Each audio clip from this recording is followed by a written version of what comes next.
ഞാൻ എടുത്ത് പറയാൻ ഉദ്ദേശിക്കുന്ന പെർഫോമൻസ് രാവേറെയായി എന്നുള്ള ഇതാണ്. അപ്പൊ അതിനകത്ത് എന്ന് പറഞ്ഞിട്ടൊരു കാര്യമുണ്ടല്ലോ മധുബാഗ്, അദ്ദേഹം ചെയ്തിട്ടുള്ളതെന്ന് വെച്ചാൽ ശരിക്കും ട്രെയിനൊക്കെ പോകുന്ന പോലെയോ അല്ലെങ്കിൽ അങ്ങനെ ഒരു ഇങ്ങനെ പ്രോഗ്രഷൻ ആണല്ലോ അതിന്. അത് വളരെ ടഫാണ് അത് ചെയ്യാൻ. അത്ര അതായത് 8 ബാറിന് മുകളിൽ പാടുകയും അവിടെ സസ്റ്റെയിൻ കൊടുക്കുകയും എന്നാൽ അവിടെ ഒരു ഇംപ്രവൈസേഷൻ കൊടുക്കുകയും ഈ സംഗതി എന്നൊക്കെ പറയുന്ന സംഗതി ചെയ്യും. ഈ അത് എന്താ പറയാ, ഈ സംഗതി എന്ന് പറയുന്നതും ഓരോ ഗായകനനുസരിച്ച് മാറിക്കൊണ്ടിരിക്കുമല്ലോ. ബലറാം ചെയ്തിട്ടുള്ളത് മധുബാലകൃഷ്ണൻ ചെയ്തിട്ടുള്ള അതേ സംഗതിയുടെ ഒരു ഇമിറ്റേഷൻ, അല്ലാണ്ട് ബലറാമൻ സ്വയം തോന്നിയിട്ടുള്ള സംഗതിയല്ല. സെറോക്സ് ആണ് ആ പാട്ട്.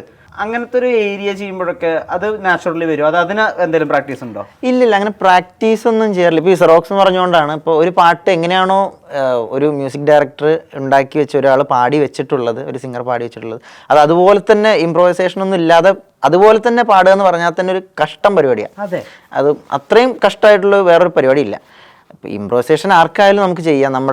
നമ്മുടെ മനോധർമ്മമാണത്. നമുക്ക് എന്താണോ തോന്നുന്നത് അത് ആ പാട്ടിന് ചേരുന്ന രീതിക്ക് ചെയ്യുക എന്നുള്ളതാണ് ഇംപ്രൊവൈസേഷൻ. അപ്പോൾ ആ പാട്ട് ഉണ്ടാക്കി വെച്ച പോലെ പാടുക എന്ന് പറഞ്ഞാൽ തന്നെ ഭയങ്കര കഷ്ടമുള്ള പരിപാടിയാണ്. അപ്പോൾ അങ്ങനെ പാടാൻ ഇഷ്ടപ്പെടുന്ന ഒരാളാണ് ഞാനും. പാട്ട് എങ്ങനെയാണോ ഉണ്ടാക്കിയിട്ടുള്ളത് അതുപോലെ തന്നെ പാടാൻ.